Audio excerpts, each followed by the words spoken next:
desgaste psicológico, porque você ficar 30 dias longe da tua família buscando morto debaixo da lama é complicado, sabe? Psicologicamente, Imagino, isso mexe abala. muito, né?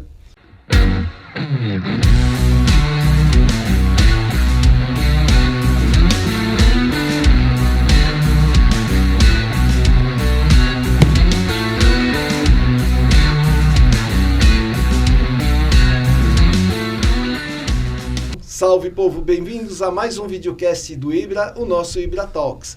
Hoje o papo vai ser bem legal, fica aí, não esquece de dar o peteleco no positivo, que é muito importante pra gente, e depois compartilhar. Só que antes de dar o peteleco no positivo, você deve se inscrever no nosso canal, ativar todas as notificações, ativando o sininho também. E hoje a gente está com o Coronel Walter Parisotto. Tudo bom? Olá, bom dia, tudo bem? Frio, né? Aqui também. Tudo bem frio, mas tá tudo bem. É verdade. Você está em Santa Catarina, né? É isso? Eu estou no oeste de Santa Catarina, na cidade de Chapecó. Que a gente está em São Paulo e está frio também. E o Cláudio está aqui comigo, o Cláudio Pedro. Opa, tudo bom, Cláudio? tudo bom? Tudo bem? Beleza. Eu vou falar da Editora Vilese, antes da gente começar o nosso papo. A Editora Vilese tem diversos livros, livros de autoajuda, livros de ficção. Eu tenho os meus livros de ficção, que, por exemplo, esse daqui, o Sete Mundos, é editado pela Editora Vilese, mais vários livros lá. O livro do Ibra também está lá, Reabilitação Animal, Fisioterapia e Acupuntura Veterinária, na Editora Vilese, livros espíritas, tem de tudo lá. E você encontra a Editora Vilese em dois lugares. Você encontra a Editora Vilese na Amazon, que todo mundo conhece, amazon.com.br, e encontra a Editora Vilese na loja do Ibra, ibravet.com.br/loja do Ibra. Mas eu queria agora conversar com o Coronel e entender, um pouquinho antes da gente entrar, posso chamar de você? Pode, claro. Ótimo. Antes da gente entrar, você disse que é coronel aposentado da reserva, né, do Corpo de Bombeiros, é isso? Isso, eu trabalhei 32 anos no Corpo de Bombeiros Militar de Santa Catarina e no último 2024, né, eu fui para a reserva e atualmente eu exerço a função de diretor de defesa civil no município de Chapecó. Entendi. E tem alguma coisa com os animais, né? Você treina animais? Como é que é? A minha vida profissional, né, pelo menos os últimos 22 anos da minha vida, estiveram diretamente ligados à sinotecnia. Eu fui, durante esse período, o coordenador, né, do serviço de busca e resgate com cães no estado de Santa Catarina. E nos últimos 8 anos, eu fui presidente do CONABRESC. O CONABRESC é o Comitê Nacional de Busca e Resgate e Salvamento com Cães. É um comitê vinculado à Liga Bom. A Liga Bom é a associação de todos os corpos de bombeiros militares do país.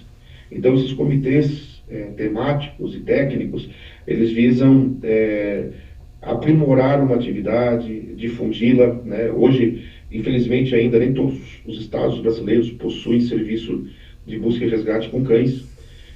E nos últimos 10 anos, né, talvez 10 anos, houve um aumento muito significativo da demanda nacional pelo serviço de sinotecnia. Nós sempre tivemos buscas dentro dos estados, mas nos últimos anos essa busca expandiu-se para grandes desastres naturais. A começar por Mariana, depois tivemos Brumadinho, depois tivemos na sequência o Rio de Janeiro, depois tivemos Recife, e aí depois tivemos os dois desastres no Rio Grande do Sul. Antes disso tivemos 2011 também no Rio de Janeiro, 2008 no Vale do Itajaí, que é onde começou, né, a profissionalização dessa história. E quis o destino que eu estivesse enquanto a atividade estava crescendo, se fortalecendo, né, se estruturando aqui no nosso estado, essas demandas nacionais surgiram, e então nós participamos desse processo de formação de cães e de condutores. Meu último campo de trabalho, ele parou de trabalhar em 2009, E daí, já nesse período, né, o meu processo, eu dediquei-me mais nos últimos anos e ainda continuo nessa atividade, que é a formação de condutores, né, daquela pessoa que vai receber um filhote, vai preparar esse filhote, vai qualificá-lo, vai certificá-lo e depois vai operar esse cão em operações reais. E quais são os cães, quais são as raças que são melhores para isso? Isso depende muito da região, depende do tipo de trabalho, né, das características de cada região, do perfil de busca, né? Nós, aqui em Santa Catarina, a gente tem um estudo de que quase 80% das nossas vítimas, um pouquinho mais de 80%, elas estão num raio de 1,5 km do último ponto visto. Então são buscas rápidas. E para isso, e como o clima é frio e úmido, o labrador é um cão extraordinariamente perfeito para isso. Ele tem uma associação de um faro incrível e uma docilidade, uma facilidade para trabalhar. Já é um cão que sofre muito de São Paulo para cima, principalmente para buscas rurais. E é absolutamente deficitário na região centro-oeste, na região nordeste também se fala. No centro-oeste, porque as buscas são muito longas, né? Tem busca de 60 quilômetros ou mais, a Amazônia também. Então, hoje no país, nós usamos labradores, é o maior plantel. Depois vem o pastor Malinois, e aí nós temos muitas experiências, né, com outras raças, pastor alemão, o boiadeiro australiano, um cão que tem se destacado bastante, principalmente na busca de cadáver, né, um cão carniceiro, sabe? Então isso é dele mesmo, sabe? Só precisa dar uma trabalhada básica nele, e ele tem isso dentro dele, muito, muito fácil para se trabalhar. Na parte de rastreamento por odor específico, porque nós temos duas formas, basicamente, de buscar uma vítima. Uma é varredura diária, e a outra é por odor específico, em que na primeira a gente vasculha uma área inteira em busca de uma pessoa, e na segunda a gente segue o mesmo caminho que essa vítima fez, refaz o caminho dela. Então, em odor específico, nós temos alguns poucos exemplares de Blood, mas o Blood tem uma dificuldade para se adaptar ao nosso clima, né? E o rastreador brasileiro, então, tem se destacado muito nessa atividade, por ser adaptado ao nosso país, né? Por ter nascido aqui, por ter uma adaptabilidade ao nosso clima.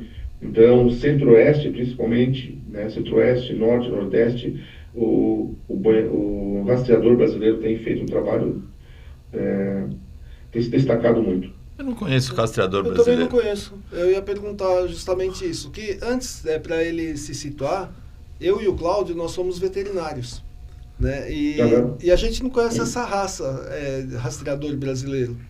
Como que ela é? Assim, ela a grosso modo, cara, é um terrier brasileiro agigantado, né? Um cão, um cão, assim, médio porte. Grande porte. Um uivador também, né? Um cão que uiva, tá? Então, um bigo magricelo e alto. Um temperamento melhor. Interessante. Interessante mesmo. Não conhecia, nunca vi. Nunca vi. Mas ele é uma espécie, é uma raça feita no Brasil? Feita no Brasil. E quem que participou? Olha, porque nós aqui não usamos a busca por odor específico no estado, né? A nossa característica, por ter busca muito próxima da residência, varredura. É difícil você sair do ponto de confusão. A zona de confusão é onde você tem... Ah, tá. Imagine assim, um cara que se perdeu na montanha. Ele só passou uma vez por ali. Sei. Então você tem muito claro a trilha, a pista que foi percorrida por essa pessoa.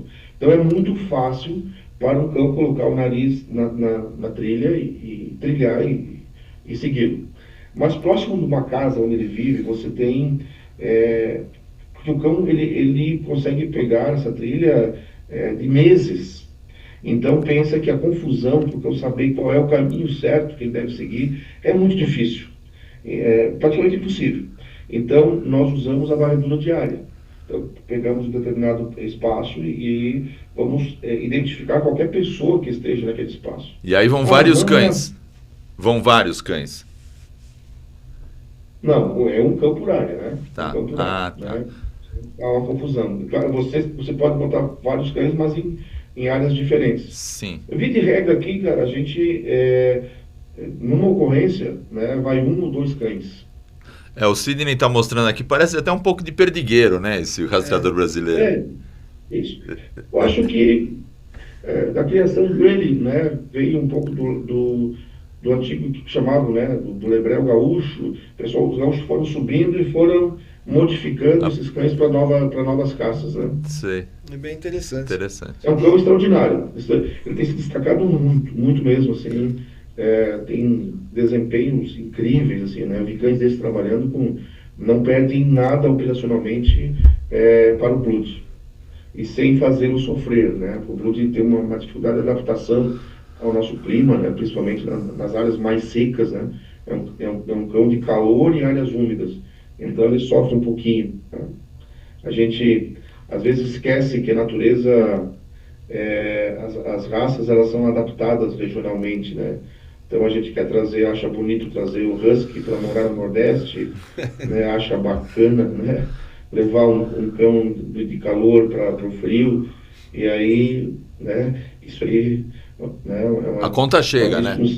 Na cabeça do cachorro isso, né? Mas a conta chega para ele, né? Você vai para uma área, melhorar geneticamente para adaptar aquele ambiente, e você joga no outro ambiente que não tem nada a ver. Entendi. Deixa eu voltar para o começo. Coronel, a gente tem curiosidade de saber como que você resolveu entrar nisso e que treinamentos são feitos. Como é que você aprendeu a trabalhar com os cães assim? Vamos contar a história. Os cães sempre fizeram parte da minha vida, né? Eu cresci com cães e preciso viver com cães, tá? Rodeado de cães.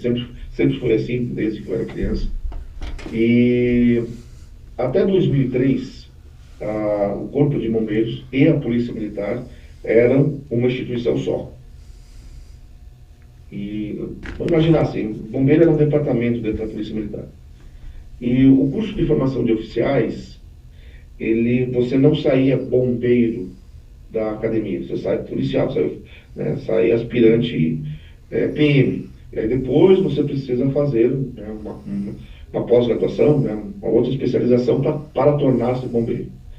E eu saí, né, da academia, como todos saíram na época, policial, e fui designado para a atividade policial. E na cidade onde eu estava, nós era um entroncamento, né, de ônibus, principalmente, que vinham da região centro-oeste, né, Mato Grosso e tal, e entroncava, as linhas se dividiam para o Rio Grande do Sul e para o litoral. Então, havia né, passava muito entorpecente por ali. Isso no início dos anos 2000. Né? E, então, buscando resolver esse problema local que nós tínhamos da Polícia Militar, nós pensamos na época um trabalho para criar um canil setorial da Polícia Militar e começarmos um trabalho, né, de faro policial. E foi minha primeira formação, né, técnica nessa área, foi na atividade policial. E quis um destino de forma muito boa, né, e que me fez feliz, e que um ano depois eu fosse transferido para o Corpo de Bombeiros. E eu fui comandar uma cidade, Xanxerê, que é uma cidade, né, relativamente pequena, né, para os padrões paulistas, uma cidade pequena, uma cidade com 50 mil habitantes, para nós, catarinenses, uma cidade média, e o grupo de bombeiros lá era muito pequeno. Então, era uma região muito extensa, e nós tínhamos 3 ou 4 bombeiros por dia de serviço. Então, nós tivemos uma demanda de uma pessoa desaparecida, que envolveu a nossa equipe por 2 dias. Então, tirar 3 de serviço, empenhar numa busca, significa você parar todas as demais atividades, incêndio, resgate. E aí depois dessa veio outra, depois dessa veio a terceira, e aí a gente, poxa, temos que pensar numa solução para essas demandas. São demandas que são recorrentes, a gente precisa criar mecanismos para manter, fazer esse serviço com excelência, sem desguarnecer a cidade. E olhando as soluções possíveis para isso, veio a ideia do uso de cães. Até então só São Paulo usava cães. E para uso, até hoje, assim, São Paulo possui mais cães excepcionais para busca urbana, né? E é o foco, né? O canil daqui do Bombeiro ali de Ipiranga, eles são, tanto que foram para várias partes do mundo aí, porque para a busca urbana eles são incríveis. Mas em São Paulo não tem um foco muito em busca rural, que é a nossa realidade. Nós temos pouquíssimas busca urbana, né? Mais de 90% das nossas buscas são rurais. E aí, em cima disso, nós começamos lá no ano de 2002, um trabalho, né? Trouxemos um cão, começamos de uma forma meio empírica, buscando aquelas técnicas, aquela formação para a busca, para a busca de polícia, né? A busca de foragidos, e adaptando isso para a atividade de bombeiro. Tivemos um resultado significativo, resolvemos, né, algumas ocorrências com isso, era muito mais trabalhoso, muito mais difícil, e essa atividade ela se tornou apaixonante.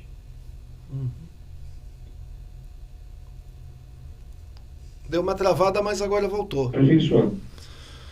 Isso. E continuamos nos aperfeiçoando, né, buscando a equipe que estava envolvida na época, éramos em 4, buscando nos aperfeiçoar. E chegou um momento, lá em 2004, que nós percebemos que aquilo que tínhamos no país não supria a nossa necessidade. Todas as técnicas, o conhecimento que o país tinha, eram técnicas adaptadas do serviço policial, que elas iam até um momento, mas a partir daí não funcionavam, né? Porque são coisas diferentes, são objetivos diferentes. A maneira como o cão reage, a motivação do cão. Um cão de bombeiro, ele precisa gostar de pessoa, né? O conceito de um cão de busca e resgate é um cão que busca alguém que ele nunca viu, num lugar onde ele nunca esteve, em troca de carinho. E o cão da polícia, o cão policial se motiva pela mordida, pela caça. E o nosso perfil, né, de pessoas desaparecidas é idoso com demência ou Alzheimer. E eu não posso ter o risco de um cachorro desse, um cão, acabar mordendo uma vítima. E aí nessa busca, né, começamos a olhar e nossos irmãos andinos, eles tinham na época, né, um desenvolvimento técnico, né, muito mais avançado do que nós, por conta das constantes perdas de pessoas nas montanhas. E de forma particular, a Colômbia, porque a estrutura andina, quase toda a estrutura é voluntária. Então, você tem uma dificuldade no desenvolvimento técnico, na aquisição de logística, estruturas, mas a Colômbia vivia um momento diferente, por conta de uma preparação, né, por um possível terremoto que poderia afetar a região de Bogotá. Havia um investimento significativo na preparação desses cães e profissionais também. Então, num primeiro momento, nós trouxemos uma equipe da Colômbia para o Brasil e abrimos esse curso. Então, não formamos só catarinenses, formamos, na ocasião, 8 estados do país, e depois fomos à Colômbia e começamos a desenvolver uma técnica, uma expertise nossa. E aí veio o desastre de 2008, que afetou nosso estado, e que até então, né, foi o maior desastre natural que o nosso país havia sofrido até aquele momento. E eu e minha equipe, nós ficamos 32 dias atuando nesse desastre. E aí nós nesse período, a gente conseguiu ver as dificuldades, as nossas falhas, aonde o nosso cão começou a falhar. O cão que entrou na ocorrência em novembro não foi o mesmo cão que saiu da ocorrência em dezembro. E nós, homens, também não fomos os mesmos. Né? Nós saímos muito melhores, né, tecnicamente. Do ponto de vista emocional, diferente, mas tecnicamente nós saímos muito melhores. E quando saímos do desastre de 2008, nós zeramos nossos cães e começamos, a partir daí, um outro perfil de treinamento. E uma ideia que nos ocorreu, e que eu acho que foi o divisor de águas desse processo, é que desde o início, como nós conhecemos os colombianos, e eles tinham isso por regra, nós trouxemos isso para nós também, que era submeter nossos cães a um processo de certificação antes de colocá-los em operação. Então, fizemos um convênio com um órgão certificador internacional, que é a IRO, que é a Organização Internacional de Cães de Resgate, que segue os regulamentos da FCI, né, mundialmente, que é uma instituição reconhecida pela ONU. E as primeiras certificações nossas foram fracassos absolutos. Nossos cães fracassaram, mas começamos a sediar certificações no país e começamos a ver cães europeus, cães mexicanos, cães uruguaios, por incrível que pareça, o exército uruguaio possuía na época cães excepcionais. E vendo esses cães, né, trabalhando e conversando, construindo essa network, poxa, são humanos como nós. Se conseguem formar cães nesse nível técnico, nós também conseguimos. Então, de 2007, da primeira certificação, né, até 2010, passar um cão numa prova era a exceção. Era quase reprovação certa. De 2010 em diante, reprovar passou a ser a exceção. E nós continuamos esse processo de certificação internacional até 2016, quando criamos, então, no CONABRESC, um processo de certificação mais nacionalizado. Ainda usávamos como base o regulamento da FCI, mas nacionalizamos as nossas provas, porque nós temos coisas que o mundo não tem. O nosso maior desastre não é terremoto. O nosso maior desastre é deslizamento. Sim. O mais mortal dos desastres brasileiros é deslizamentos. E talvez vocês possam lembrar, quando veio o pessoal, o exército de Israel para Minas Gerais, os cães deles são fenomenais para buscar pessoas em escombros. São incrivelmente eficientes. E foram absolutamente eficazes nesse terreno, porque não é uma realidade deles. Então nós tínhamos que transformar isso numa realidade nossa. E a partir de 2020, então, nós saímos do modelo europeu, da FCI, e adotamos o modelo americano, da FENA. O modelo americano, a FCI ainda tem um quê de esportivo. Então, não certifica o cão operacionalmente, mas tem um foco desportivo. Já o americano não, é um foco só trabalho, especificamente para trabalho. Ele observa o homem também e não só o cão. E aí nacionalizamos um processo de certificação nacional que acontece agora sempre. Esse ano tem várias certificações acontecendo no Brasil afora.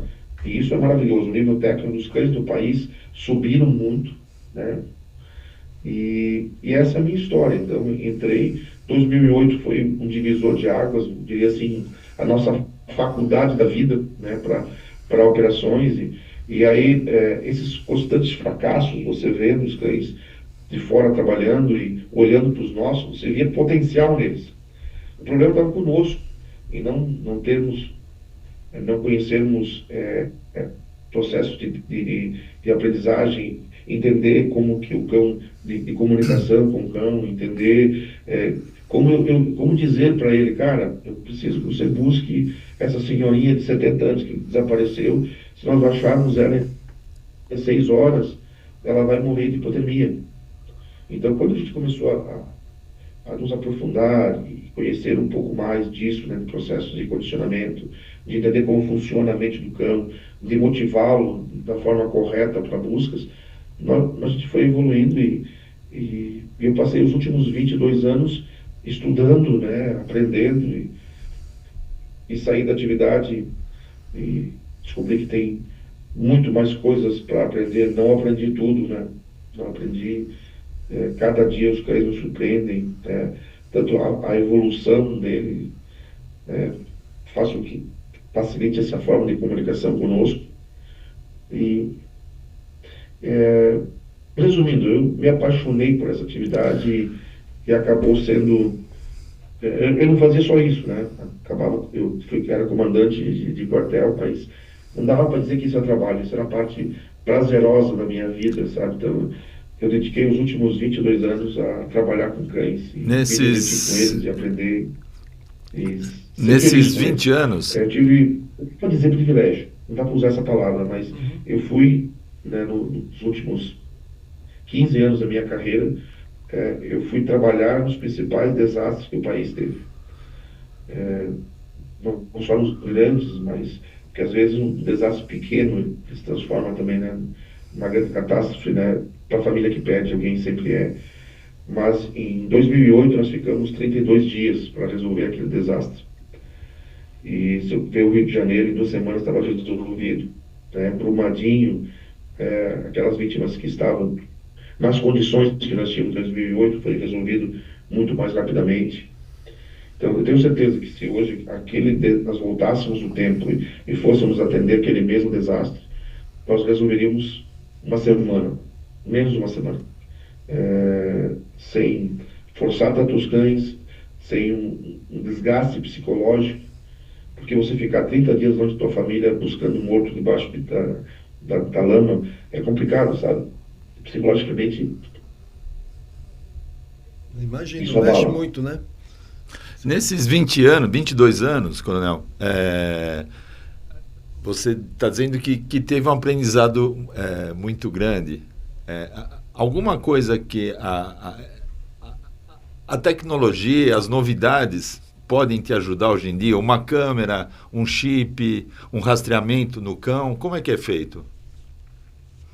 Cara, hoje é tudo mais fácil. Então, isso que eu queria colocar. Hoje a gente agrega isso, né? O serviço não antes éramos nós e o cachorro, somente. Tá. Uma garrafa d'água, né? Hoje a gente usa drone, hoje nós conseguimos colocar o GPS no cão e observar se toda a área foi varrida ou de repente ficou algum ponto para trás. Então, aperfeiçoou muito, né, a forma de buscar para quem está acima do solo. Tá. Para os afogados e deslizamentos, não houve uma evolução. O cão ainda é a principal e absoluta ferramenta, não há nenhuma máquina que o homem inventou que ajude nesse processo. Mas para vítimas vivas, que é o objetivo principal nosso, que é buscar uma vítima viva, né, o drone, por exemplo, o drone facilitou porque a gente consegue, às vezes, diminuir 70% da área de busca com o drone. E aí você foca o cão naquelas áreas mais complexas. Aqui no Sul, isso não é um estudo nosso, a gente usa um estudo americano como base, porque a gente ainda não evoluiu a esse ponto, né, de fazer um estudo tão aperfeiçoado.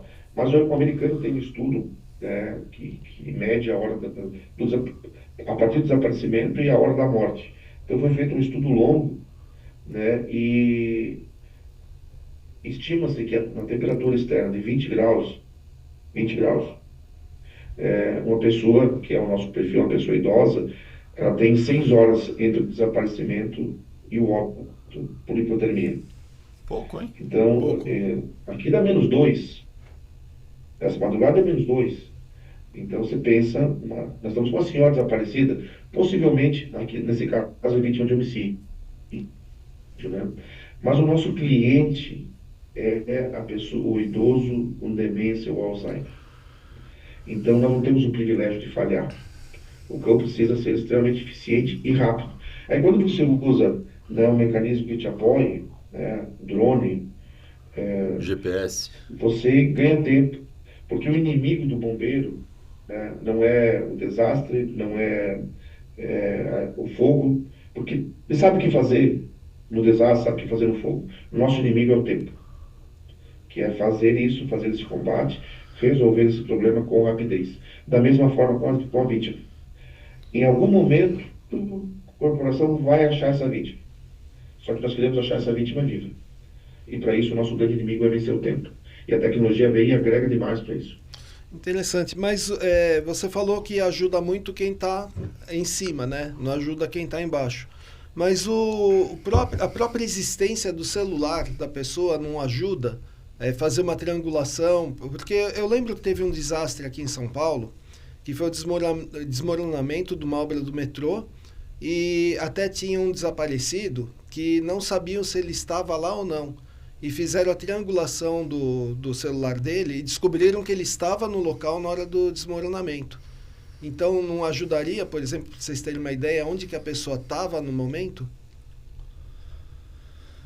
Ajuda demais, né? A gente já usou em muitas ocorrências aqui, em que você elimina 70% da área de busca, porque a partir do momento que o celular desligou, tinha um ponto visto, que é um fator determinante para a busca.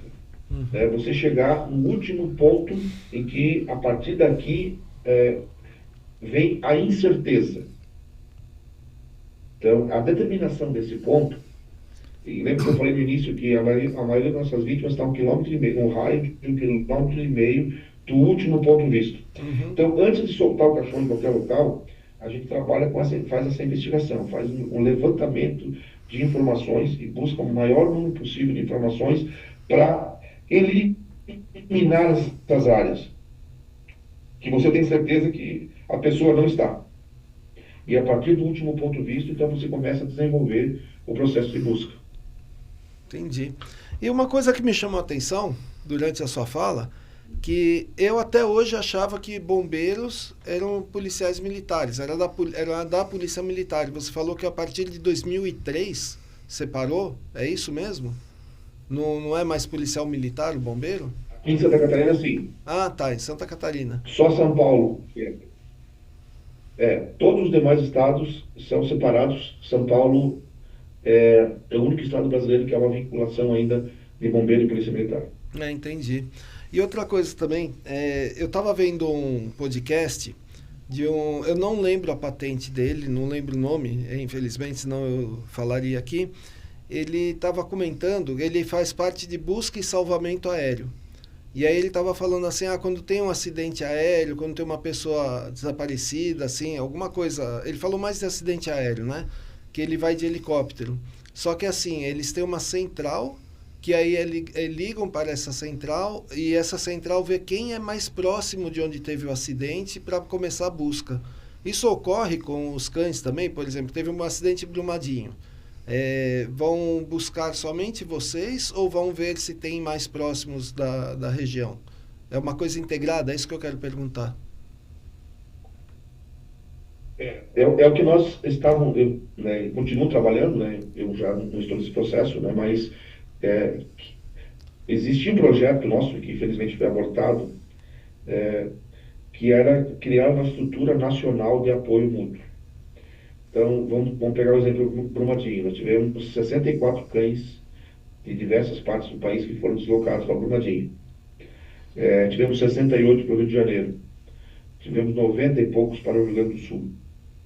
E nenhum estado brasileiro precisa ter 50 cães no seu plantel. Nenhum. Faz sentido isso. Isso é antieconômico, isso até vai criar uma frustração, porque o pessoal não vai trabalhar. Mas nós precisamos, com base nesses números históricos, nós precisaríamos ter no Brasil 150 cães de busca, prontos. Porque você empenharia 50, você teria 50 descansando, porque trabalhou a semana passada e agora precisa repousar, e você tem 50 cães protegendo o Estado. Porque muitos estados mandaram para Brumadinho, mandaram para o Rio Grande do Sul, mandaram para o Rio de Janeiro, todos os cães que possuíam. E não é porque aconteceu um desastre grande que os desastres pequenos eles vão continuar acontecendo, a demanda normal vai acontecer. E esse processo envolvia formação e certificação. Então, vamos pegar um exemplo. Hoje, cães certificados. O ano passado, enquanto eu era o presidente do Conabresp, quando eu saí, nós possuíamos 36 cães no país certificados para a busca de restos mortais, para a busca de cadáveres humanos. Então, quando você, a Liga Bom, né, essa associação, ela coloca uma aeronave à disposição, coloca um homem à disposição, e mobiliza isso, sei lá, do Rio Grande do Norte para o Rio Grande do Sul, o que você espera é que esse cão tenha um nível técnico mínimo para atuar naquele local. Então, a certificação, ela é esse processo que nós temos como referência para isso. Então, hoje, não se leva em conta só, porque é muito rápido, às vezes o cara aí de, sei lá, do Espírito Santo para Minas Gerais, por terra, demora menos tempo do que de São Paulo até lá de aeronave. Então, hoje o processo de ajuda mútua entre os estados leva em conta a especialização do cão. Onde estão os cães que têm aquela especialidade, e está certificado para isso. É óbvio que em estados próximos, Santa Catarina, Rio Grande do Sul, Paraná e Santa Catarina, fica mais fácil, porque a gente se movimenta por terra aqui, né? As distâncias são menores. Mas nesses grandes eventos que aconteceram, Mariana, Brumadinho, Rio Grande do Sul, Rio de Janeiro, aqui em 2008, levou-se em consideração a especialização e a certificação do cão, não a proximidade.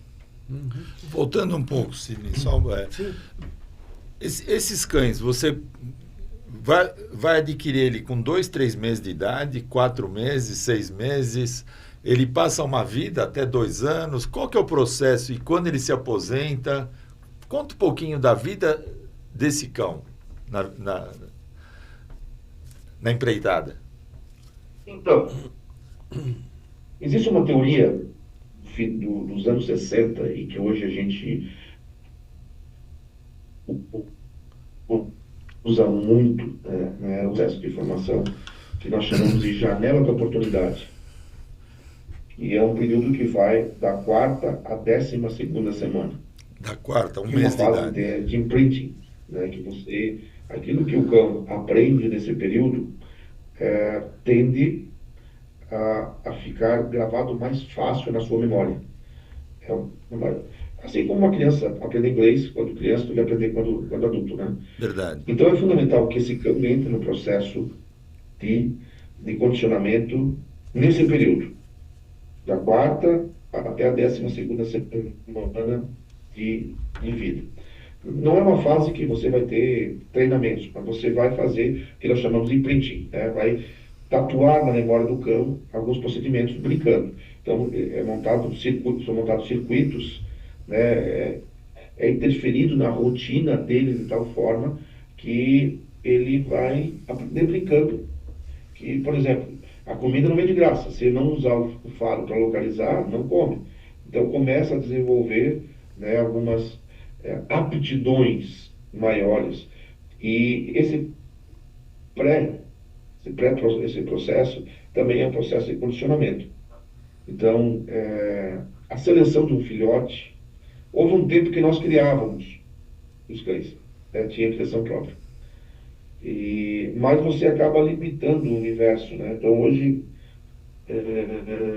às vezes é mais fácil você ter uma parceria com o criador e que você chega lá tem 30 filhotes para você escolher um, do que chegar numa ninhada de 2, 3, né? Então, a possibilidade, a probabilidade, ela é maior. Mas a entrada no processo de condicionamento precisa necessariamente ocorrer sempre maior a chance de sucesso. E o cão passa por 1 ano e meio, de condicionamento, porque a idade mínima para ele ser submetido a uma prova de certificação é 18 meses. Então, ele entra da 4ª à 12ª semana de vida e ele fica pronto para trabalhar a partir de 18 meses. a partir de. Em Santa Catarina a gente tem um período que vai até 2 anos e meio. Se o cão não certificou até 2 anos e meio, o tempo de vida dele é inviável operacionalmente. E também ele já atingiu um nível, igual um jogador de futebol que vai explodir com 30 anos. É possível? É. Mas o investimento na vida dele vai ser menor, o desempenho. Então, nós certificamos, a primeira certificação ocorre com 18 meses e a última com 8 anos. Não se certifica cães com mais de 8 anos. Então, significa que um cão pode trabalhar até os 10 anos. Pode, né? Não que necessariamente vá ficar até os 10 anos.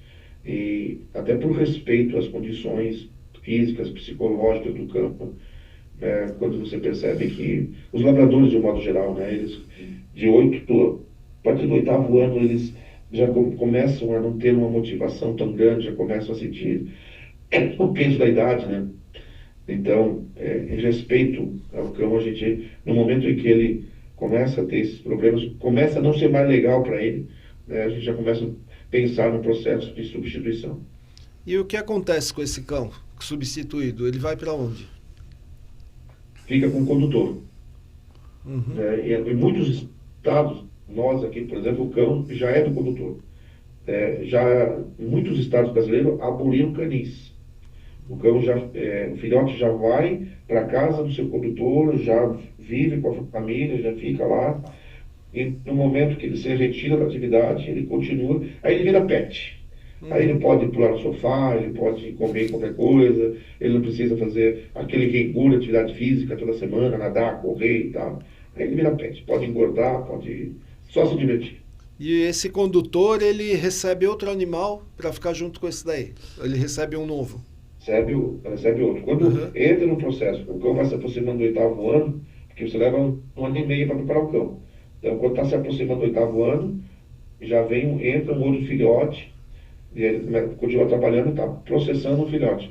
Quando o outro cão se aposenta, o novo cão substitui ele na atividade. É interessante. Então é um cão e um condutor, sempre essa dupla. É um binômio, que a gente chama. Tá. Um binômio. E é mais macho ou mais fêmea? Depende do perfil, isso depende muito do perfil do condutor. Tá. O desempenho lá, não há diferença de desempenho, né? Mas depende muito da relação que você vai ter. As fêmeas, elas são mais emocionais, né? Então, elas têm o cara que é mais, imaginar assim, mais emotivo, aquele cara mais carinhoso e tal, né? Ele pega uma fêmea, ele vai ter um cão muito dócil, ele não vai querer sair de perto, porque tem essa tendência, assim. O cara que é mais bruto, né? Se ele pega, não se adapta, você precisa pegar um macho que vai se adaptar mais. Então depende muito da pessoa, do perfil da pessoa. Eu trabalhei com fêmeas e com machos. Tive um desempenho muito melhor com as fêmeas. Elas amadurecem mais rápido, elas são mais sensíveis, elas são mais protecionistas. Então, essa coisa de proteção, de gostar de pessoas, está mais atrelada às fêmeas. Por outro lado, os machos são mais fortes, eles são mais resistentes, né? As fêmeas, elas ficam prontas antes, mas saem da atividade antes, né? Os machos demoram um pouco, porque eles competem, né? Competem com condutores, são mais teimosos, no entanto, eles têm um desempenho um pouco mais longevo. Mas vai muito do perfil pessoal do condutor. Interessante. E você estava falando, coronel, que chega numa ninhada de 30, por exemplo, 30 cães e vai escolher um ou dois, quantos cães dá para escolher, né? E o que você procura nesse filhote? Que ele tem 1 mês, mais ou menos, né? O que você vai procurar? Aquele mais sapeca, aquele mais quietinho, o mais forte? Esse cara, né, que se dispõe não temos criadores de cães de busca no país. A maioria das aquisições, dos cães de atividade, são trocas entre as corporações, entre os bombeiros. Desde pequenininho, né, ele já começa a preparar esse filhote, começa a observar esse filhote. Então, nós observamos esse filhote antes mesmo dele abrir o olho, sabe? Que imaginar situações. O filhote se afastou da mãe. Tem alguns que morrem de fome chorando. E tem outros que, não, eu vou à luta, eu vou achar, eu vou descobrir. Então a gente começa, às vezes, a botar obstáculos ali. Você vê que já tem cães que já tem esse perfil, né, para buscar.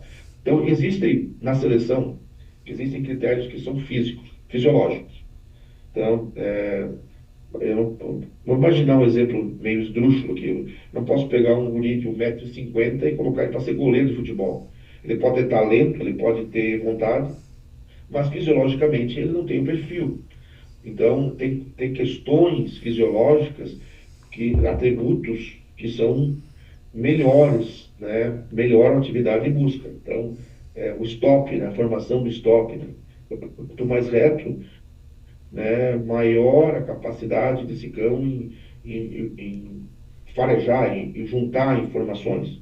Né? Quanto maior o nariz, mais ar ele vai juntar, porque o mesmo ar que entra com amostras do odor da pessoa perdida é o ar que entra para alimentar seu pulmão, né, para fornecer oxigênio para ele e que entra para refrigerar. Então, se eu tenho um nariz pequeno, essas demandas fisiológicas elas vão ser supridas primeiro do que farejar. O formato, né, do nariz, o tamanho a abertura das narinas, tudo isso é um fator importante que se leva em conta. Então, você pensa, um cão que tem um stop imperceptível, ele vai ter 5 milhões de células olfativas a mais no seu epitélio olfativo. É um ser humano a mais farejando. Então, você não pode desconsiderar isso. Quando você faz essa avaliação fisiológica, você junta para fatores depois psicológicos. Eu diria que, isso é uma tese minha, 25%, né, do cão vem de fatores fisiológicos e genéticos, né, e o restante vem daquela identidade psicológica do cão. Aquele cãozinho, o principal em um cãozinho no processo de condicionamento é ser compulsivo por brincar. Não pelo brinquedo, tá? Pela brincadeira. Pela brincadeira. Então, aquele cãozinho que tem essa disposição, que consegue, se você chegar numa ninhada e jogar uma coisa nova lá, um brinquedo novo, né, vai chamar a atenção da ninhada. Por quanto tempo? 1 minuto? 30 segundos? Jogar ali um brinquedo com um odor, né, sei lá, de rum, um odor de anis, alguma coisa que é diferente. O pior que pode acontecer é o cão ignorar isso. Ele pode se interessar, ele pode sentir medo, mas ignorar já é um X. Esse cara já é separado. Né? Ele precisa ter interesse pelo novo. E aquele cão que consegue manter esse interesse por 2 minutos, 3 minutos, que você consegue sentar numa ninhada. Quando você entra e senta no meio da ninhada, esses filhotes todos virão até você. Por quanto tempo? Quanto tempo vai se motivar brincando contigo? Quanto tempo ele vai ter um interesse no ser humano? Nós queremos que o filhotinho tenha pelo menos 2 minutos. Porque essa compulsão, esse gostar de ser humano, esse querer deixar a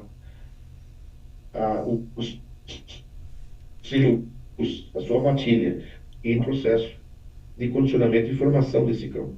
Então, a seleção é muito difícil, porque você define uma relação de 10 anos. Né? Então, é muito mais fácil descartar do que selecionar. Então, dentro desse universo de coisas que você observa, e a seleção não pode acontecer num dia só.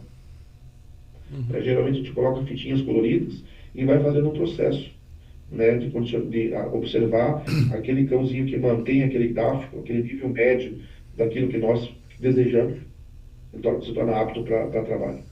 Nossa, é bem interessante. Nem todo labrador vai se tornar um cão de busca, nem todo malinois vai se tornar um cão de busca. Coronel, o processo é muito mais inclusivo. Esse bate-papo aqui, eu fiquei impressionado o tanto de informação que você está passando para a gente, veterinário, né? Como se deu isso daí? Foi autodidata? Você foi buscando essas informações nos cursos que você fez? Ou tem muito da tua vivência isso daí que você está falando para a gente? Primeiro, eu leio tudo que me manda sobre cães, né? Eu busco ler o máximo possível. Existem muitos estudos, né, bacanas, principalmente né, até a década de 90, quando se usava muito os cães, né, para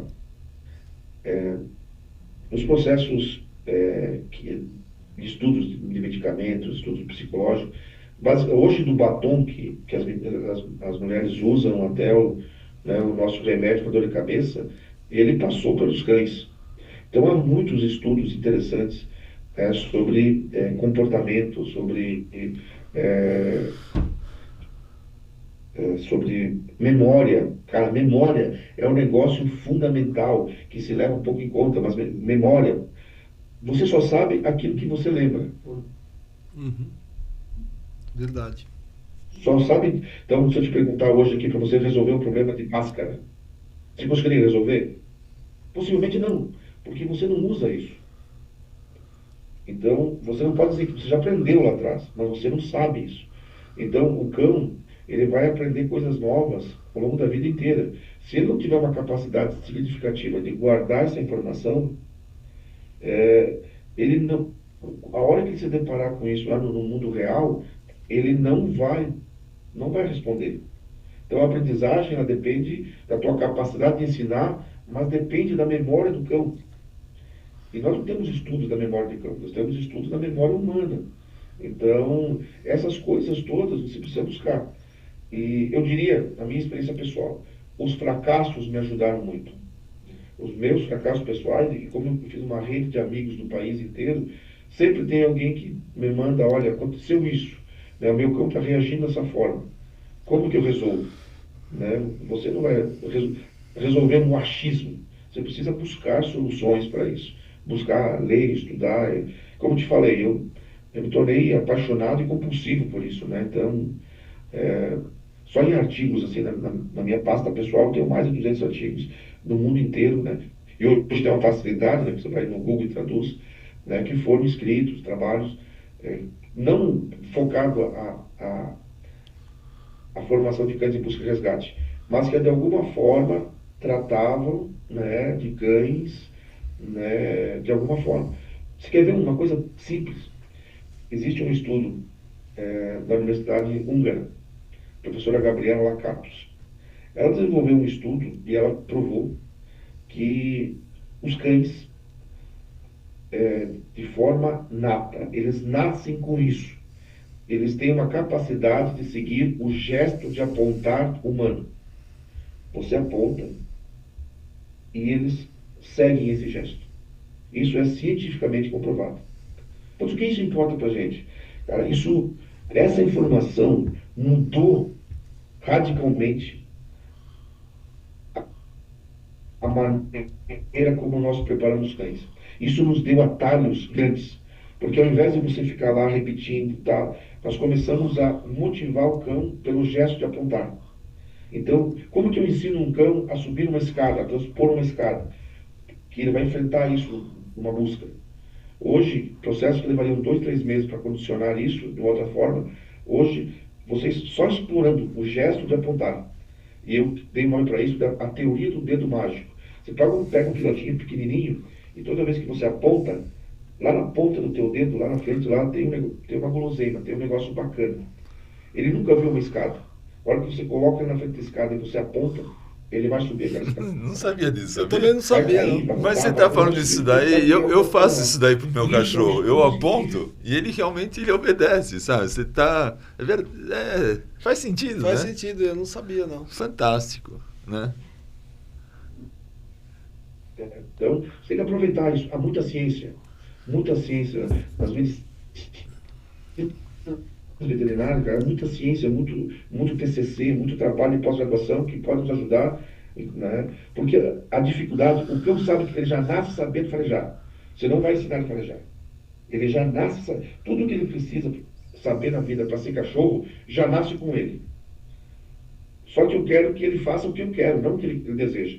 Então eu preciso aprender ao longo da vida a falar cachorrês, a dizer para ele aquilo que ele precisa fazer né, para se encaixar no meu mundo humano, não no seu universo canino. E farejar não está nesse processo, farejar ele já sabe. Então tem muito trabalho desenvolvido por veterinários, né, trabalho agora, e isso está crescendo muito, muito, muito, muito, né, essa parte de comportamento, né, os cães agora estão tendo problemas que nunca tiveram, ou seja, estão tendo um comportamento que nunca foi problema para ninguém, psicológico, né, e que agora passaram a ser problemas, né? Então criou-se a psicologia canina. Então, o cão tá, na verdade, o cão faz aquilo que ele faz feliz. Se ele faz um negócio hoje e deu prazer para ele, ele vai fazer amanhã de novo. Então, se você vai sair aqui desse bate-papo, vai ali tomar uma cerveja e comer um pastel, e você gosta do pastel, da cerveja, outro dia você vai voltar a fazer isso de novo. Nós tendemos a repetir aquilo que nos dá prazer e ignorar aquilo que nos dá, que a gente não gosta de fazer. Então, eu tiro o cachorro, né, do meio do mato e levo ele para o apartamento, ele descobrir que morder o sofá é legal, ele vai morder o sofá todo dia, isso não é problema nenhum. Mas isso virou problema para o ser humano, porque nós não queremos, as pessoas sentem solitárias. Aí trazem um cão para resolver o seu problema de solidão. Só que elas não querem um cão com comportamento de cão, elas querem um cão com comportamento de humaninho. Então eu levo um cão para dentro do apartamento e eu quero que ele se comporte como um humano, não como um cão. Mas eu acho que a questão aí também... Tá nas pessoas. Mas eu acho que a questão, da mesma forma que o coronel pesquisou a raça mais adequada para a tua atividade, essa pessoa que quer um cachorro para dentro do apartamento, ele deveria investigar uma raça que seja mais adaptado a ficar no apartamento. Sim, o pessoal você no apartamento. Isso, ia falar do Beagle. Você trazer um Beagle para ficar dentro do apartamento, eu quero uma companhia. Sim, você deveria investigar primeiro qual a raça que você vai adquirir para trazer para sua companhia, porque um Beagle, por exemplo, é incompatível um Beagle dentro de um apartamento, né? É bem isso mesmo. Não é? Ele vai estragar, é um cachorro de campo, né? Uhum. Tem algo assim, a hora que todos os veterinários deviam deveria ser uma regra. Quando o sujeito vai lá levar o primeiro cão, né, levar lá, quando vai num criador buscar esse cão, o cara deveria... a preocupação principal do sujeito não deveria ser com a sua felicidade pessoal, mas com a felicidade. Ele está condicionando, você está condicionando esse cão à infelicidade, porque ele está há muito, talvez, sei lá, há 200 anos sendo desenvolvido para algo e você transforma esse cão em outra coisa. Isso é perfeito o que você está falando. Perfeita colocação. A falta de análise. Um husky para morar em Fortaleza. Pois é. Um husky, um bernese, né? Um samoyeda. Não tem como, não né? Não vai é cão de bem. neve. Né? Uhum. Aí você vai levar para 40 graus de temperatura. Não vai adaptar. Ele vai ser infeliz. É verdade. O tutor até vai ser feliz, mas ele vai ser infeliz. Por falar em felicidade... Exatamente. Eu lembro bem de Brumadinho, que apareceu muito na televisão, tudo. E sempre aparece, e sempre vai aparecer o pessoal que critica. Porque está usando o cachorro, porque o cachorro está no meio da lama, porque não sei o quê. E foram muito criticados. E eu só pensava, estão criticando porque não estão lá embaixo. Se estivessem lá embaixo da lama, não estavam criticando, né? E eu vi isso acontecer no México, no terremoto. O pessoal, eu estava lá logo depois do último terremoto grande, e o pessoal querendo impedir cachorro de fazer busca. E porque maltrata o cachorro, porque o cachorro não foi feito para isso. Aí eu falei a mesma coisa. Esse pessoal nunca ficou embaixo de um escombro. Mas acho que o cachorro está se divertindo, sabia? Então, e ele está se divertindo, não está? Nessa hora? Depois de Brumadinho, como eu era o presidente do Canabresque, à época, o que eu recebi de ligações de pessoas que eu nunca tinha visto na vida, críticas, gente famosa, até umas pessoas famosas aí me ligaram, deixaram meu telefone e tal, me ameaçando processar e tal. Eu me lembro uma vez de uma fala de uma mulher assim, vocês não têm o direito de fazer isso, porque o cão não se alistou para ser cão de busca. Ele não se alistou. Se não fosse cão de busca, esse cão nem existiria. Não teria nascido. E o cão vai aonde o homem está. O risco que o cão. Porque não tem justificativa. Ah, não, vou pegar o cão porque ele vai correr o risco do ser humano. Pelo contrário, o mesmo risco que o homem, o policial, o bombeiro, se você mulher olhar no meio da lama, lá está bombeiro e cão. Quando você vê um cão na frente policial, na linha de frente, está bombeiro e cão. Uhum. Hoje, nós temos curso de socorro, de primeiro socorro, combate para humano e primeiro socorro, o cão de bombeiro principalmente. É impossível eles terem um cão de alto rendimento. Travou, eu vou pedir Você para... faz local. Coronel, essa última deu parte travada. travou, eu vou pedir para repetir, por favor. É impossível? O cão não faz nada o cão não faz algo de forma obrigada. Uhum. Olha, 2 da manhã você vai ter que acordar, tem uma senhorinha perdida, vamos lá, vamos buscar, porque senão amanhã eu te dou ração. Ele não vai fazer isso. Ele vai fazer se estiver motivado, se estiver feliz. Se essa busca for para ele prazerosa, for bacana. O ser humano vai obrigado, vai contra a vontade, vai resmungando, vai porque não, vamos botar para a moça no forno, porque tal, mas o cão não faz isso. O cão só faz se for prazeroso para ele. Então é impossível ser um cão de trabalho sem que ele seja absolutamente feliz, bem cuidado, né? Sem que tenha toda a sua estrutura veterinária, psicológica. Se a alimentação dele não for extremamente de qualidade, a viatura com ar-condicionado para que ele possa. Então, são tolices, né? De tantas tolices que a gente vive nesse momento, né? A gente tem essa tolice. Ele é um atleta, O né? cão de trabalho não é um escravo. Ele é um atleta, esse cão. Ele é um companheiro. Ele é um companheiro. Uhum. É. Porque ele mora As pessoas devem se com... preocupar, né? Eu estou com pena do cão estar lá. Então sinta a pena do homem e do cão. Que os dois estão lá. Sim. E de quem está lá embaixo da lama também. Não está pensando, né? Como é que vai achar quem está embaixo da lama? Quem está morto embaixo da lama é uma coisa. Agora, quem está vivo num escombro. Imagina a situação, você preso embaixo de um escombro, não podendo se mexer. E aí, você depende do cão te achar. Se não tem um cão, e aí? Como é que acha? Né? Quer dizer, pode até achar, mas depois que você morreu. As que estão perdidas. É gente senhorinha que perdida. perde aí. Então, eu imagino Sua uma mãe pessoa. também. Eu imagino essa pessoa, por exemplo, que brigou com você, que queria processar. Se o filho dele se perde numa floresta, quem que vai achar? Né? Aí sim, aí vai falar, nossa, ainda bem que tinha cachorro aí para ajudar, né?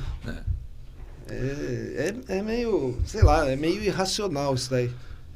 Esse tipo de... Você comentou que o faro, ele é sempre na superfície. Abaixo da superfície não tem nada. Nem um pouco abaixo, uns 30 centímetros, não tem chance nenhuma.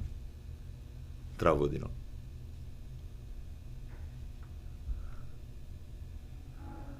Deu uma travada.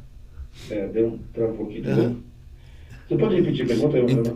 Então, você comentou que abaixo da superfície não tem como, né? Não tem faro que alcance, né? Mas tem alguma profundidade que até uma certa 30 centímetros, 50, ele consegue sentir alguma coisa? Não, aí o treino cão, o odor é uma partícula sólida. Né? Tá. É uma célula humana, então ela precisa chegar à superfície. Tá. Então, para isso, tem técnicas. Né?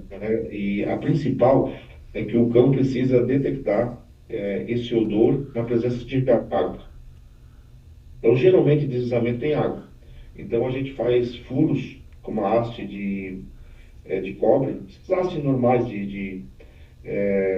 Construção. de aterro, né, aterramento, e você abre um canal, aquela água que está lá próxima da vítima, ela vem para a superfície, essas partículas. Então, a profundidade depende, né, dessa até onde Exposição. essa partícula vem para a superfície. Quando a pessoa entra no estado de decomposição, e nós somos líquido, basicamente. Então, pensa o tamanho do teu corpo. Quando você começa a decompor, você amplia, quando você está soterrado, forma ao teu redor uma bacia de odores, que a gente chama. Às vezes amplia dezenas de vezes essa área. E você, de certa forma, contamina toda essa água que está ao teu redor.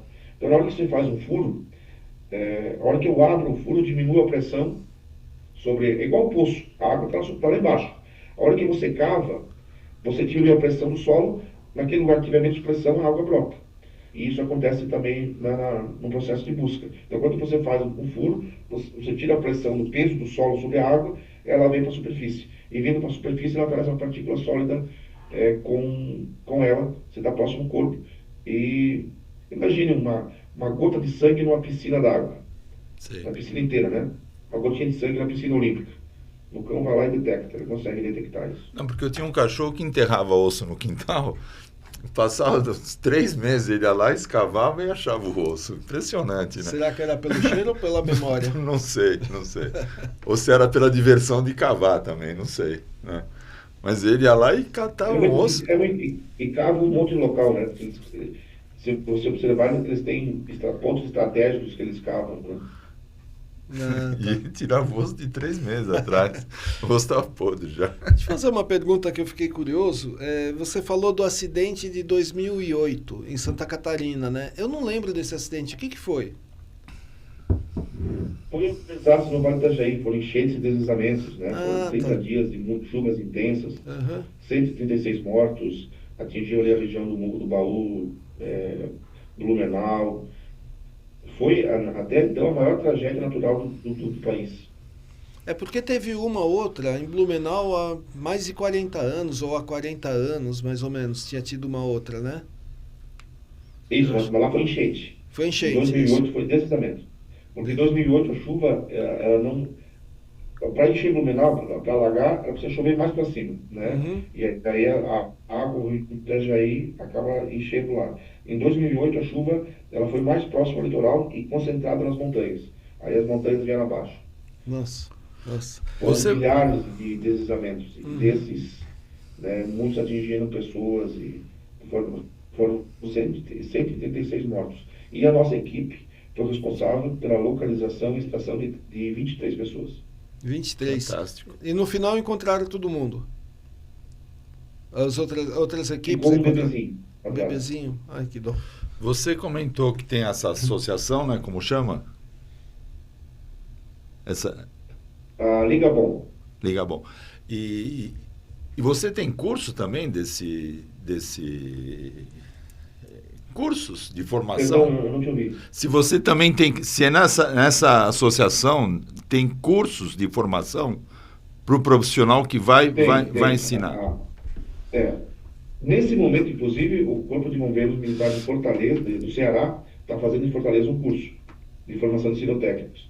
Então, nesses cursos, geralmente, um estado faz e abre vagas para outros estados da federação. E são só para bombeiros? Só para bombeiros, exato. Nós tivemos no processo passado, no governo federal passado, nós aprovamos um projeto nacional e aí nós tínhamos, o Ministério da Justiça começou a promover cursos nacionais.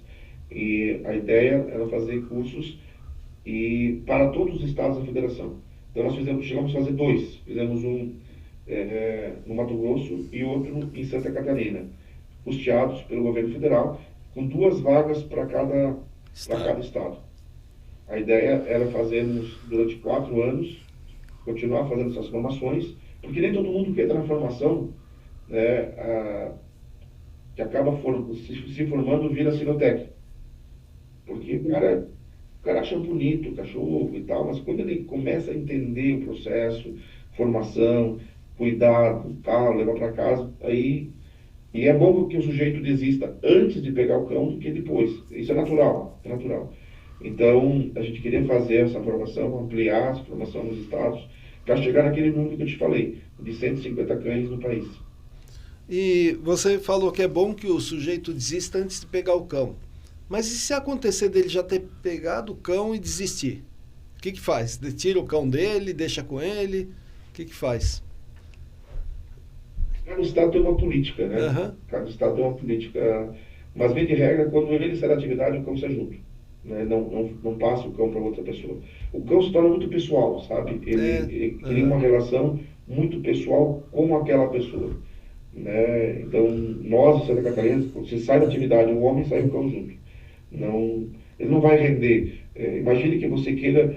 Se você quer um cão que tem um rendimento de 100%, você vai treinar e trabalhar a 120%.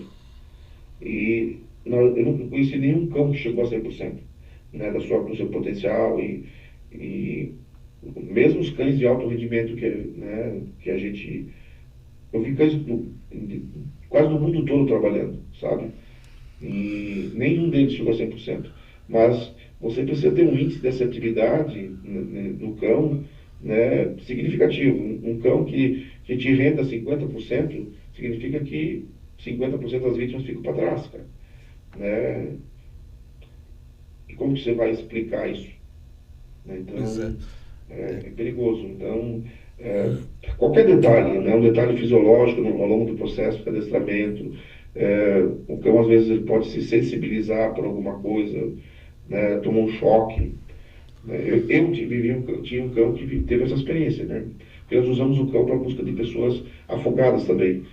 E o local onde nós treinávamos era um açude, o cara, né, criava peixes lá, e em uma ocasião, começaram a roubar os peixes dele, e ele instalou uma cerca elétrica ao redor do açude.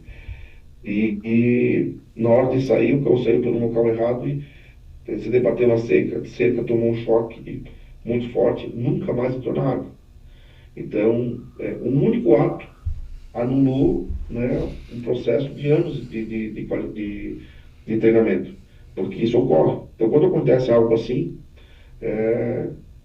nem todo cão que entra no processo sai. Como nem todo jovem que entra na faculdade se forma, muitos ficam pelo caminho, pelos mais diversos motivos, né? Assim acontece com os cães. Sofreu um acidente, né? Então, lá na frente mostrou que não tinha desempenho. Você esteve agora no Rio Grande do Sul, né? No que ocorreu lá nas enchentes. 23 e 24. Isso. E como é que foi? Como é que foi a experiência? Eu sei que é uma experiência ruim, mas é uma experiência de trabalho, né? De encontrar as pessoas. E vocês conseguiram salvar pessoas? Conseguiram... Ou a maior parte que você encontrou já eram pessoas que tinham falecido? Como que foi? Olha só, a gente, nesse processo, nesse tipo de desastre, a entrada dos cães, os cães que foram enviados para lá, já foram cães específicos de restos mortais.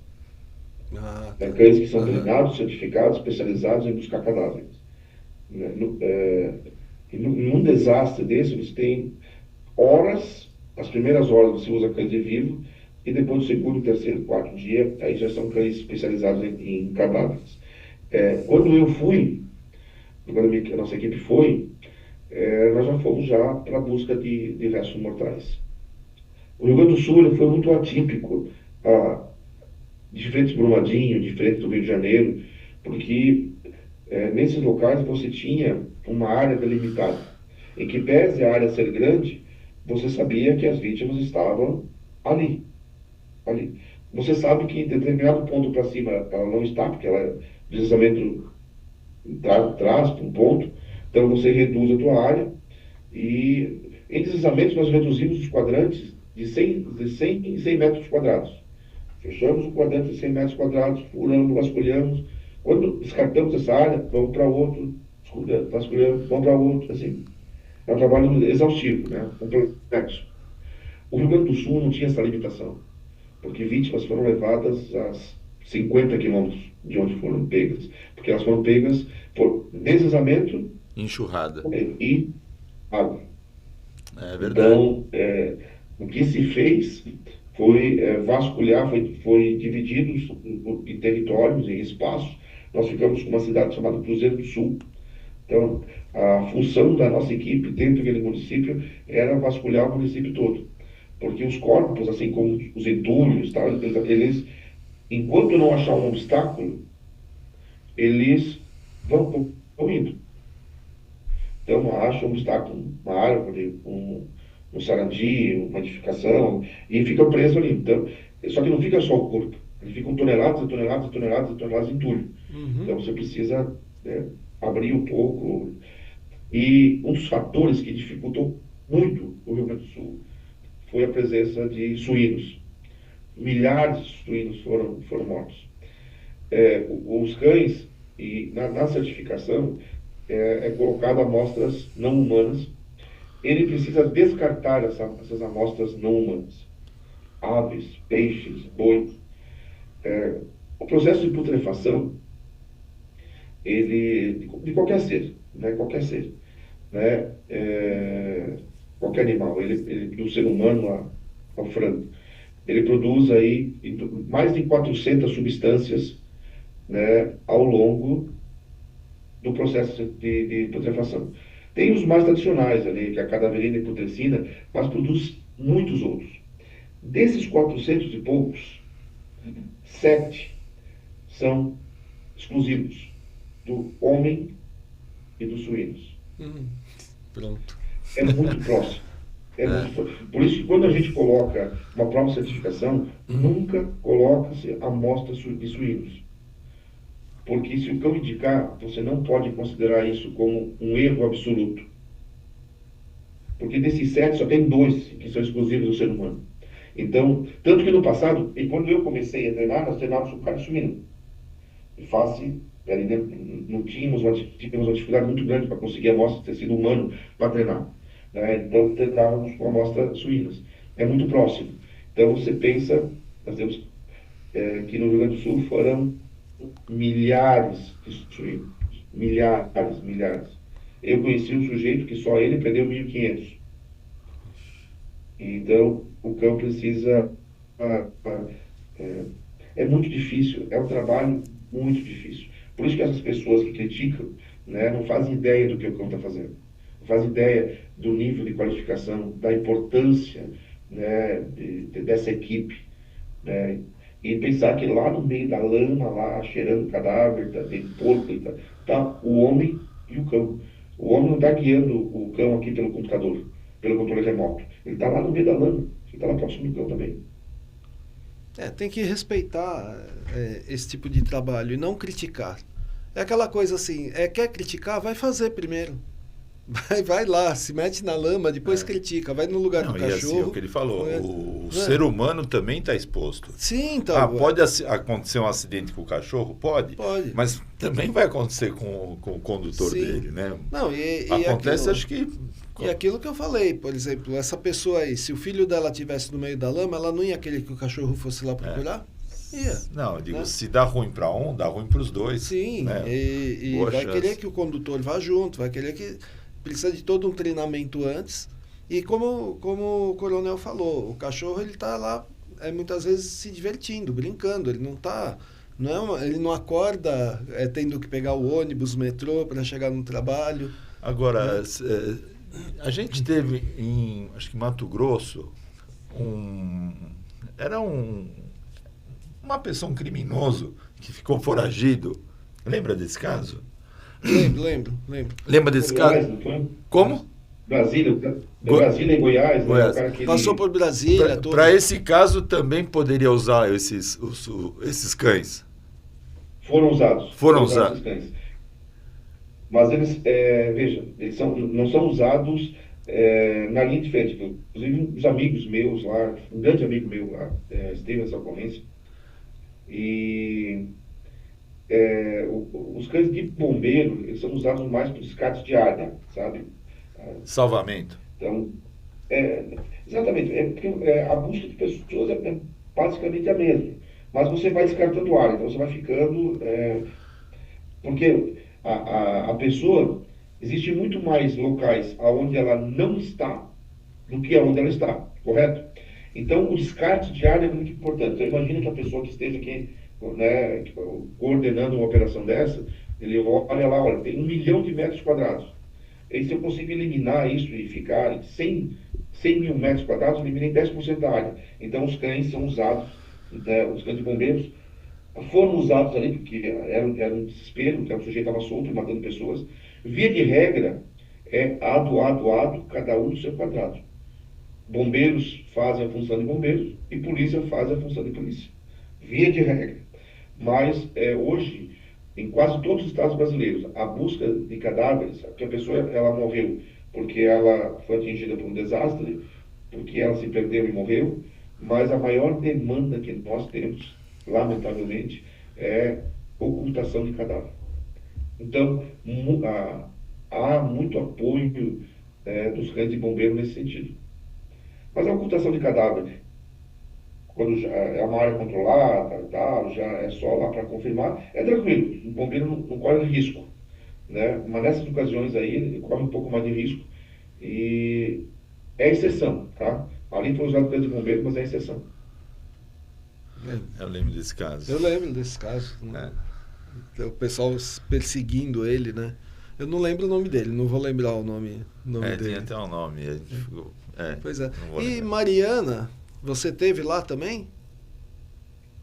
Eu estive coordenando a equipe que foi nossa lá em Mariana. Nós mandamos 2 equipes para lá e fazer essa coordenação. Né?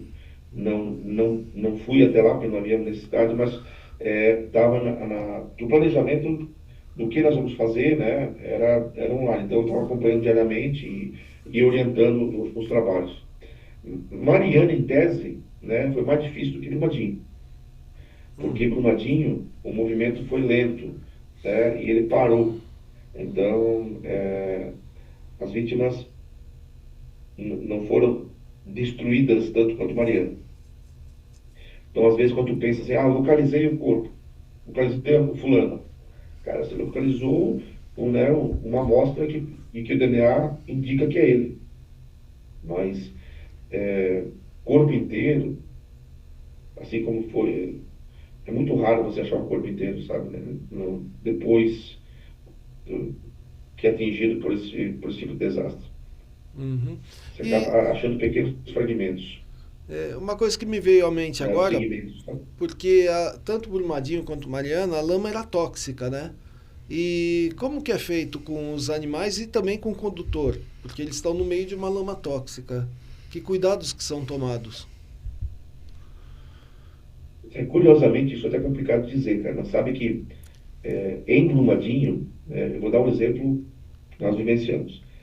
O atendimento e o cuidado com os cães foi melhor do que com os humanos. Ah, é? Porque os cães, houve um compromisso, a empresa, né, ela assumiu essa responsabilidade. Aqui em Santa Catarina, inclusive, né, no início era mensalmente, era feita análise, era cuidado, monitorado e tal, e foi feito isso, né, por muito tempo. Vários cães acho que tem um cão nosso aqui que está vivo ainda, os demais já foram, mas foi feito esse monitoramento por muito tempo. E o mesmo não aconteceu com os homens, né? Muitos deles, todos, homens e mulheres voltaram, né? Homens e cães voltaram contaminados por metais pesados e tal, mas o tratamento dos cães, eu acompanhei, ele foi rigoroso, primoroso e durou muito tempo. E com relação aos homens, que coube, né, ao poder público e não ao privado, foi feito dois exames de análise e acabou por aí. E tem bombeiro que ficou com alguma sequela, algum problema de saúde por causa disso? Não que tenha sido comprovado de forma direta ainda, né? Uhum. Ainda não. Às vezes é uma coisa a longo prazo também, né? Naquele momento os níveis foram um pouco mais altos, porque alguns metais pesados o organismo não elimina, né? Mas o bombeiro, cara, é a vida inteira. É fumaça, é gás tóxico, né? Houve uma época, agora a gente tem mais tecnologia, a gente usa equipamentos respiratórios e tal. Mas houve um tempo que a expectativa de vida do bombeiro era menor, tinha 20% mais de chances de ter algum tipo de câncer no sistema respiratório. Então, eu até aproveitar para falar assim, eu o sempre... risco, o bombeiro é um eterno namorado do risco, sabe? É um namoro, um noivado que nunca se casa, né? E quando casa é sempre uma questão complicada. Mas a sua carreira inteira ele namora com risco. até aproveitar para falar que a profissão que eu sempre admirei muito é de bombeiro. Porque é uma dedicação, né? Mas você sabe que eu já li uma vez que se você está parado no trânsito, se vier um carro de polícia, um bombeiro, uma ambulância, a chance de abrir a passagem para o bombeiro é sempre maior do que da polícia e da ambulância. Já viu isso daí? Eu não sabia, não. Não sabia. As pessoas respeitam mais uma sirene de bombeiro na tua traseira do que né? Não sei. Eu acho um trabalho assim... O familiar dele ou a casa dele está pegando fogo. Né? Bem Pode isso ser mesmo. também, né? Bem isso. Que a gente imagina assim, quando a gente é adolescente, criança, a gente imagina que bombeiro só trabalha com incêndio, né? E não é. Não chega... É uma das partes. 5% que a gente faz é incêndio. É incêndio? Olha, menos de 5%? 5%. Olha. É Legal. E tem mais alguma coisa, assim, algum caso que aconteceu que você gostaria de contar pra gente? Assim, alguma coisa que te marcou? Que você encontrou alguma pessoa viva? A pessoa viva é sempre, cara, você não tem, é algo que não tem preço, assim, sabe? Você saber que o teu trabalho, ele contribuiu, né, para você aumentar as chances, né, a probabilidade de você devolver, cara, uma criança, nós já vivenciamos aqui em Pinheiro Preto, uma vez uma criança pequena que se perdeu, né, à noite e ao amanhecer você pegar esse menino no colo e devolver para a mãe, cara, isso vale uma vida, assim, sabe? Isso é uma alegria, a conquista na Copa do Mundo, cara. Só quem vive isso, né? E eu tive esse privilégio, né? Não fui eu que achei, não foi a minha equipe que está ali. E aí os caras vieram e eu peguei esse menino no colo e entreguei de volta para a mãe. Cara, isso, né? Isso, assim como também o outro lado, né? Você achar e dar notícia de que achou um corpo e tal. É difícil. As duas coisas, né, emocionalmente, são duas explosões de emoção. Cara, mas você saber, assim, que... Cara, quando você está numa busca e você ouve o teu cachorro latindo, né, você não está vendo ele, e aí você vê que ele está latindo, porque ele late quando ele vem com a vítima, e você chegar lá e saber que ele conseguiu, que ele achou a pessoa, cara, isso é incrível demais. Isso justifica tudo, justifica tudo. E você falou das emoções fortes, né? Vocês têm algum acompanhamento psicológico? Vocês procuram ou o próprio governo dá esse acompanhamento ou não tem nada? Cara, isso é difícil, cara. E lamentavelmente, né, até foi feito assim, diplomatinho, quando voltar, em 2008, mas acompanhamento não se tem. A gente vai abrindo feridas ao longo da vida e deixa elas cicatrizarem, né? E as feridas emocionais, elas são mais complicadas do que as feridas físicas, né? Porque elas ficam muito tempo ali. E a gente carrega muito mais as feridas dos fracassos do que do sucesso, sabe? Então a gente vai carregando isso, vai levando isso para a vida. Todas as corporações nesse aspecto são muito, muito deficientes, né? Existem situações hoje, né, que as pessoas procuram voluntariamente, né, buscar essa atenção, mas os processos, aquilo que eu vivi dentro da corporação, no período que eu estive lá, sempre foi deficitário. E a própria associação de vocês não consegue reivindicar isso? Não seria interessante reivindicar? Aqui no estado, né, o serviço de psicologia é da nossa associação, né, da Associação de Policiais e Bombeiros Militares, que prestam apoio e tal. Mas um acompanhamento institucional, contínuo, nós não temos, deveria ter. Né? E o burnout é muito comum entre vocês? Cara, é igual Covid, assim, sabe? Que nós não pegamos Covid porque a gente não faz, né? Lá no auge fazíamos poucos exames, né? E o burnout assim, eu acho que não tem muitos casos porque não se faz não se busca resolver, né? Se investiga. Mas eu acho que tem uma... Entendi. A gente fica compartilhando os videozinhos, sabe, nas turmas, assim, ó, foi para reserva sem sequelas, que você vê que o sujeito está totalmente alterado, assim, né, a vida dele. Então, mas não se tem tantos casos, porque se faz poucos exames. Entendi. Interessante.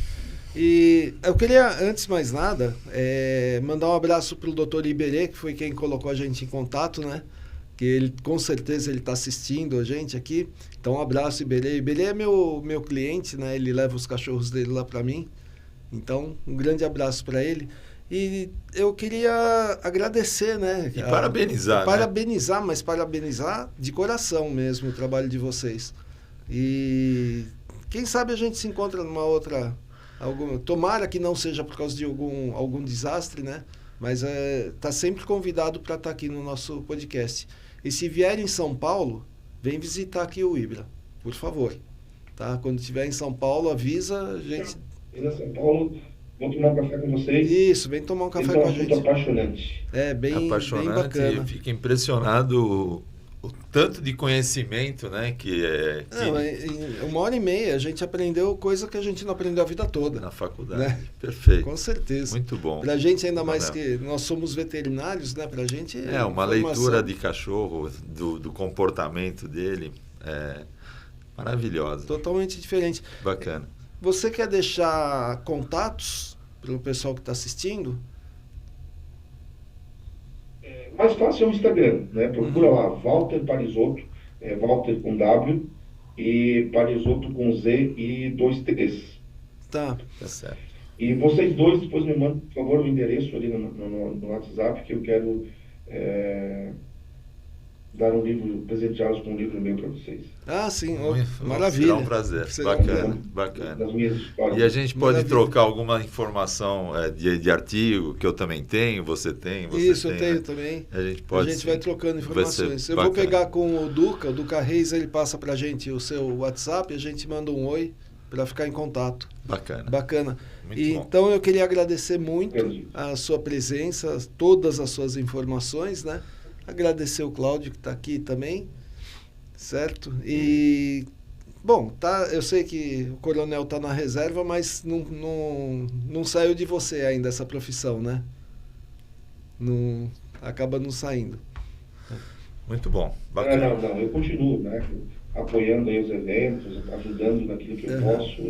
E eu falo, pessoal, me incomodem, né? Por favor, não esqueçam de mim. Agora não, porque eu estou na diretoria da Defesa Civil, mas... tenho bastante tempo e tenho bastante material. Então, sempre, às vezes, alguém vai fazer uma pós, alguma coisa... Você dá aula também nesses cursos? Nesses cursos você é professor? A minha disciplina é psicologia canina e aprendizagem. Tá. É uma área que eu tenho me buscado estudar e ler. Memória e aprendizagem são os dois assuntos que os últimos 5 anos da minha vida eu tenho dedicado a entender um pouquinho. E o livro como chama? 5% você tem que aprender sobre essa área. Qual o nome do livro? Perdão, não te ouvi. O nome do livro? A Arte de Ensinar Seu Cachorro. Esse aqui, deixa eu ver, apareceu. Opa! Bacana, hein? Muito bacana. Na verdade, eu já fiz 2 edições dele já, 2 impressões. Está finalizando a segunda agora. Então eu parei de vender. Agora eu só segurei aqui uns 200, pouco mais, que é só para dar para os amigos. Fazer questão. Opa, muito legal. Vou aguardar. Muito legal. Muito bom. Então, mais uma vez... Parabéns de novo. Mais uma vez, parabéns. Queria agradecer muito, né, toda a sua dedicação de uma vida, né, com os cães, né, e com a procura pelas pessoas, né. E agradecer mais uma vez, e com isso a gente foi.